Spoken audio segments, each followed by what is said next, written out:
Guys find it interesting when they're not familiar with you. And you know what? It works both ways. There's nothing wrong with wanting to experience different races. And I think if people were more open and honest about how they felt, we could put aside these ridiculous ideas of racism and just learn to live together as one. Boom shakalaka, ladies and gentlemen, brothers and sisters around the world. It is your boy Chris Shul, aka the esoteric noetic, aka the chocolate Nubian sobrada from Ghana, West Africa, dropping the wisdomatic truth bombs here in Melbourne, Australia. You can rely on me because I'm true blue, you know. Be sure to like the video, subscribe, click on the bell, tell your friends, tell your mom, drop some comments, let us know what it is. Alright, so ladies and gentlemen, I came across an absolutely fucking brilliant article. It's called 7 Things You Should Never Say to a BIPOC on Tinder. And I know what you're thinking, what the fuck is a BIPOC?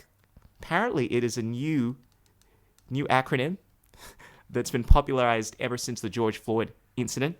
It stands for Black, Indigenous, or Person of Color. All right, so this article goes on to talk about things you should never do, things you should never say to a black person. I guess that includes me. So I should be able to give you some advice on this. All right, so this article starts off by saying, I've never matched with a black girl before. I'm scared. Wait a second, what the fuck? I rarely receive messages like this. So the writer's talking about how she actually received a message saying, I've never matched with a black girl before. I'm scared. I would be flattered personally if I received a message like, I've never matched with a black guy before. I'm scared. I would think that they would be thinking that, well, obviously, being a black man, clearly I have a huge brain, and it would be scary to have a conversational jiu-jitsu session with me. And that's very intimidating. I would be flattered by that, be thinking, yeah, you should be scared. But apparently this girl was really offended. She goes on to say, I rarely receive messages like this, but when I do, I find my mind goes through this exact stream of consciousness every time. Did I read that correctly? You're scared of me because I'm black? Are you even aware of what you just said? Do you know the harmful implications of that asinine, rudimentary, and piss-poor excuse of an opening line? I rather like that opening line. Does the word stereotype mean anything to you? No, I'm a writer, so of course there's nothing I love more than crafting long responses to things I do not agree with. However, it's not my job to educate you. Do some research. Oh, I love when people say that. Do some research. You should never say that to black people. You know what, ladies and gentlemen, these are the rules for conversing with anyone, regardless if they're black or white. You should be able to say whatever you want to say, provided you are not inciting violence. Period. It's pretty simple, right? No force, no fraud. If you want to say that someone is pretty because they're black, or you like the way they look, and you like the fact that they come from a country that you've never been to, you should say that. Some people will be offended. Some people won't be offended. Do the research, though, and you'll quickly realize that what you said to me is the fucking polar opposite of a panty dropper. It's straight up racist. That's racist? It's racist for me to say that I'm attracted to you because you come from a part of the world that I've never been to?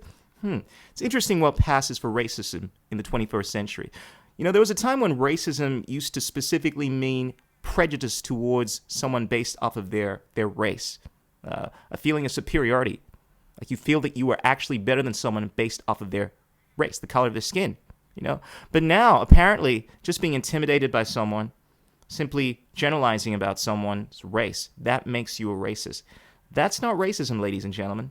That's a stupid redefinition of the word. It's this pop culture redefining of terms in order to suit your agenda that has been going on. Take it from me, that is not the definition. It's not how definitions work. We go with the original definition. We don't just suddenly have some democratic vote where the minority gets to redefine words because they're oppressed by the white supremacist definitions. It doesn't work like that.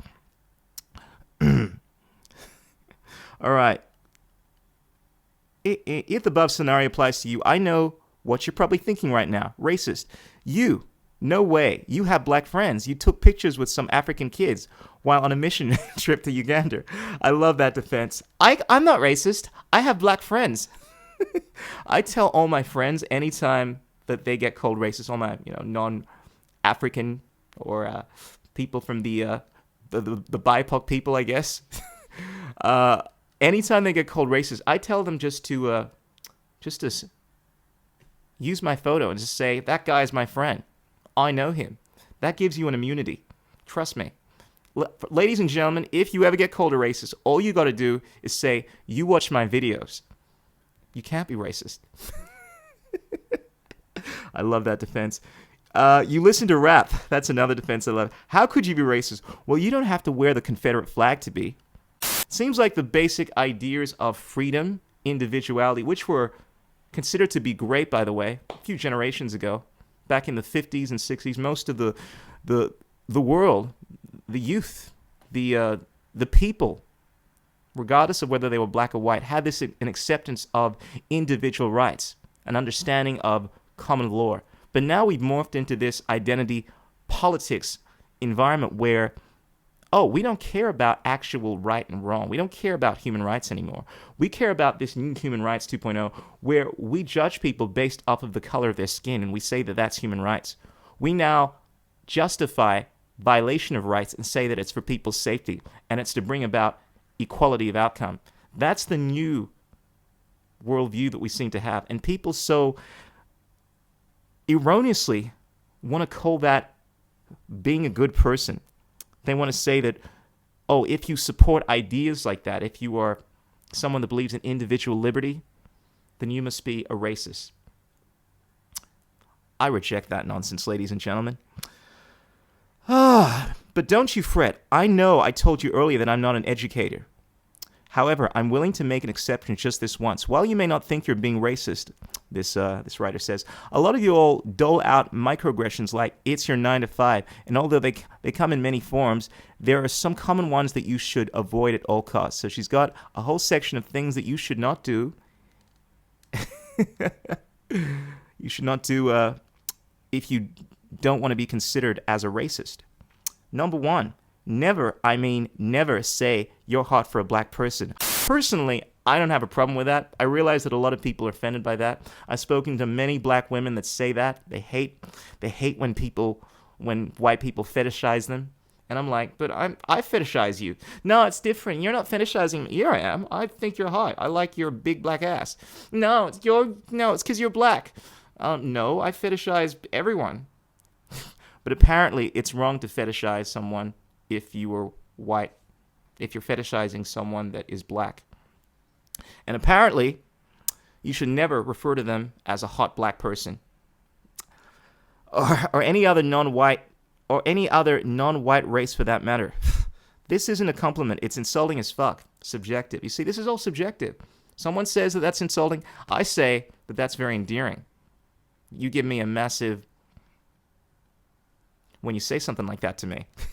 Listen, and this is the second one. Listen, it's great that you're educating yourself on the injustices that BIPOC endure on a daily basis, but that doesn't mean your black match wants to be the sounding board for your opinions on the matter. Remember, none of this is new to us. You're just playing a lifetime worth of catch-up. I'd argue most black people don't come to Tinder to talk about systemic racism to hear about how many protests you've attended.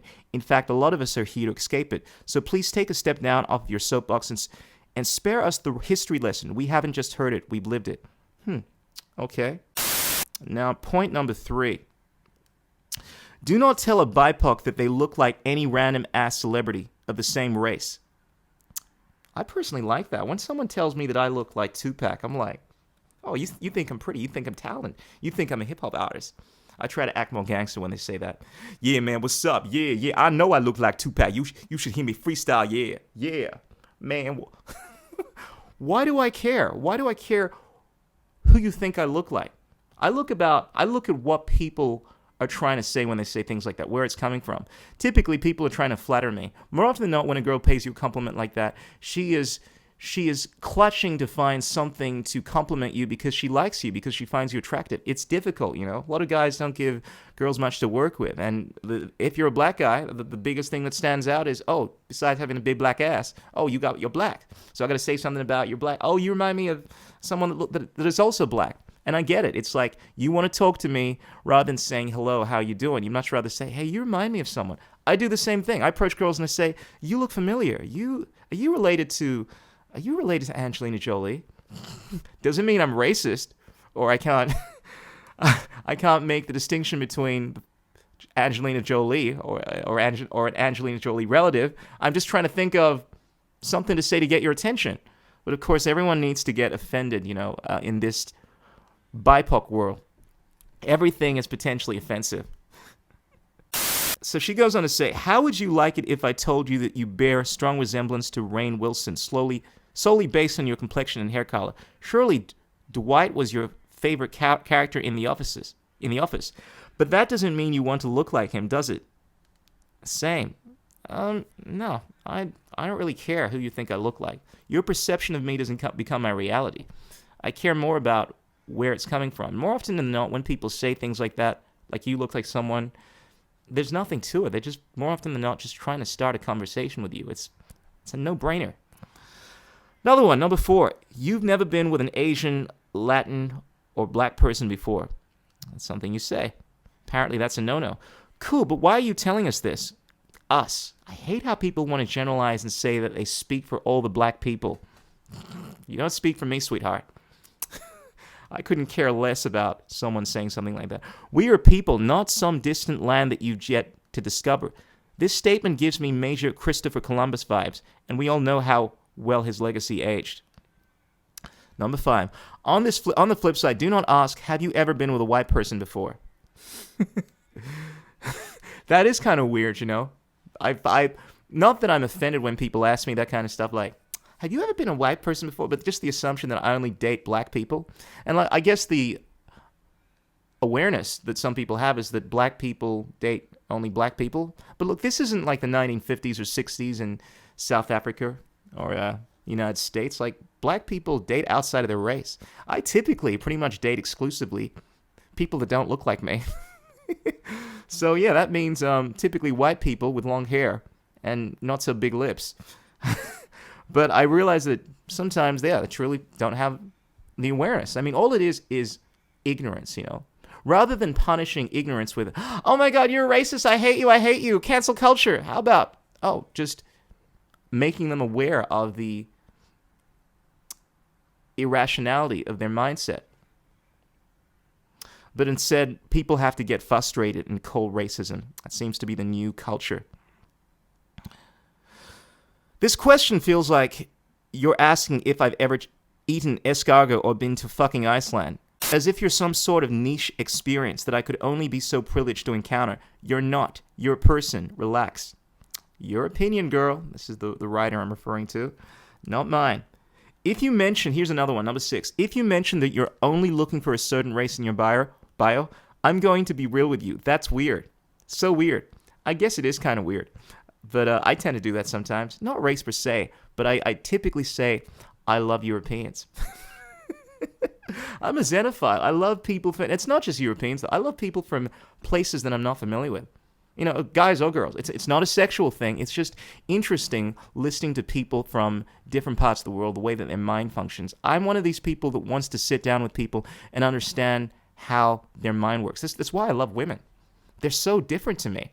They're like, you're interesting. You're fascinating creatures. I love you. It's like, oh, that's an interesting perspective. It's kind of ignorant and kind of prejudiced and kind of racist, but it's fascinating. And I don't generalize. I realize that not all women think the same, but there is obviously a theme. There are many commonalities, but you have far more individual aspects about you than you do have commonalities. I realize that. But there's nothing wrong with wanting to understand people from different parts of the world, having preferences or fetishes. I like people for many, many different reasons. I like people that have weird names. I like people that have an interest in things that I'm not interested in. I might learn something. I like people because of the color of their skin sometimes, because it typically says that they're sometimes from a different part of the world. It's not inherently bad. Okay, here's another one. Do not tell someone you're scared to have made their match because of their race. Why? Because you're fucking obviously. Why? Because fucking obviously. Because obviously what? It's racist? Yeah, that last one probably is a little weird, but I realize it's probably coming from a place of, unfamiliar territory. It's like, I've never been with a black guy before. I love it when girls say that. I'm like, oh, really? But look, here's the thing. Here's the thing to get out of this. We're individuals. Many of us have different perspectives on things and the world. See, the problem with this mindset, this BIPOC attitude, black, indigenous, people of color, they want to be classified as a group and say, oh, we are a megalith and you should not treat us like this, when the reality is, if you don't want to be treated a certain way, fair enough, but not everyone has that attitude. Some people like me like when people ask ignorant questions. It gives me an opportunity to educate them. Some people like me love being objectified. I love it when people come up to me and say, oh my God, you have a big ass, I like that. Or say that, oh wow, I've never seen a black guy before. I find it intriguing. It's not racist. It's just people being people finding things that they're not familiar with intriguing. It's always been like that since the dawn of time. Weird, interesting, shiny, bizarre, unknown things are fascinating. Secrets are interesting. When people do not know something, they want to learn more about it. If you've been there, done that before, it's not that interesting. Here's something for you ladies. Guys find it interesting when they're not familiar with you. And you know what? It works both ways. There's nothing wrong with wanting to experience different races. And I think if people were more open and honest about how they felt, we could put aside these ridiculous ideas of racism and just learn to live together as one. Let us know what you think. Am I speaking nonsense? Do you agree if you are a BIPOC? Or regardless of whether or not you're BIPOC, pink, blue, green, doesn't matter. Let us know what your thoughts are. Peace out, keep it real, don't drive and text. Check out the Telegram group if you want to stay in the know on what I'm up to and listen to more wisdom-matic truth bombs. Check us out on the Hive. Check out all the links below. Until next time, Suri Namaskara, Namaste. Ow!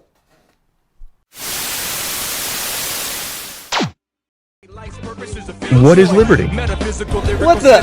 Who says you can't build muscle on a vegan diet? What's it like being a hottie in the vegan community? There are no political solutions, only technological ones. The economics of the system don't allow multiple competing systems to survive. Engineering, technology, these arts of humanity, they are magic.